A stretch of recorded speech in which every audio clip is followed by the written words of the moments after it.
ಹೊಸದು ನೀವೇನು ಕೇಳೋರು ಈಗಾಗಲೇ ಹೇಳಿದ್ದೆ ಅದನ್ನು ಹೇಳಿದ್ದೇನು ಹೇಳಿ. ವೇಣುಗೋಪಾಲ್ ಅವರು ಬಂದಿದ್ದಾರೆ, ಏನಾದ್ರು ಹೊಸ ಸಂದೇಶ ಇದೆಯಾ ಅಂತ? ಬ್ರೇಕ್ಫಾಸ್ಟ್ ಮೀಟಿಂಗ್ಗಳ ನಂತರ ಮೊದಲ ಭೇಟಿ ಅವರು ನಿಮ್ಮದು?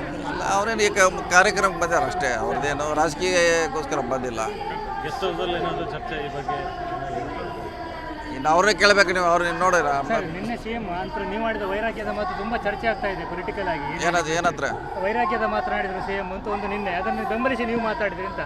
ಯಾವತ್ತಿದ್ರೂ ಅಧಿಕಾರ ಬಿಡಲೇಬೇಕು ಅನ್ನೋ ದಾಟಿಯಲ್ಲಿ ಅದು ಯಾವಾಗಾರು ಬಿಡಲೇಬೇಕಲ್ಲ, ಇನ್ನು 10 ವರ್ಷದ ನಂತರ ಬಿಡಲೇಬೇಕು. ಯಾವಾಗಾರು ಬಿಡಲೇಬೇಕು, ಶಾಶ್ವತ ಅಲ್ಲ.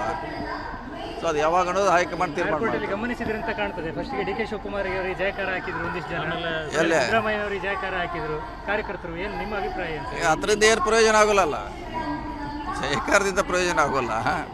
ಓಕೆ, ನಾಯಕರು ಏನು ಹೇಳಿದ್ರು? ಕಾರ್ಯಕರ್ತರಲ್ಲಿ ಇನ್ನೂ ಕೂಡ ಗೊಂದಲ ಇದೆ. ಏನು ಗೊಂದಲ ಇಲ್ಲ, ಎಲ್ಲ ತಿಳಿಯಾಗಿದೆ. ಇಬ್ಬರು ನಾಯಕರು ಹೇಳಿದಾರಲ್ಲ, ಮುಗಿದೋಯ್ತಾರೆ. ಹೇಳಿ, ಹೊಸದು ನೀವೇನು ಕೇಳೋರು ಈಗಾಗಲೇ ಹೇಳಿದ್ದೆ ಅದನ್ನು ಹೇಳಿದ್ದೇನು ಹೇಳಿ.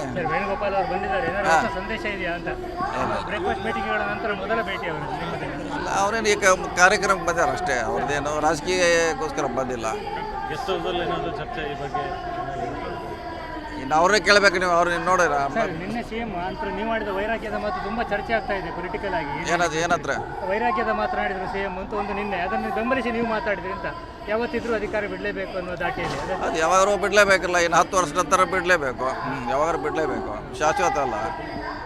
ಸೊ ಅದು ಯಾವಾಗ ಅನ್ನೋದು ಹೈಕಮಾಂಡ್ ತೀರ್ಮಾನ ಏರ್ಪೋರ್ಟಲ್ಲಿ ಗಮನಿಸಿದ್ರೆ ಅಂತ ಕಾಣ್ತದೆ. ಫಸ್ಟ್ಗೆ ಡಿ ಕೆ ಶಿವಕುಮಾರ್ ಅವರಿಗೆ ಜಯಕಾರ ಹಾಕಿದ್ರು ಒಂದಿಷ್ಟು ಜನ, ಎಲ್ಲಿ ಸಿದ್ದರಾಮಯ್ಯ ಅವರಿಗೆ ಜಯಕಾರ ಹಾಕಿದ್ರು ಕಾರ್ಯಕರ್ತರು. ಏನು ನಿಮ್ಮ ಅಭಿಪ್ರಾಯ ಅಂತ? ಅದರಿಂದ ಏನು ಪ್ರಯೋಜನ ಆಗೋಲ್ಲ, ಸಹಕಾರದಿಂದ ಪ್ರಯೋಜನ ಆಗೋಲ್ಲ.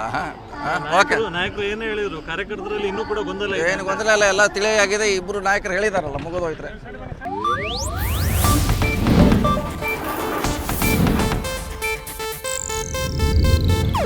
ಇದು ಏಷ್ಯಾನೆಟ್ ನ್ಯೂಸ್ ನೆಟ್ವರ್ಕ್ ಪ್ರಸ್ತುತಿ.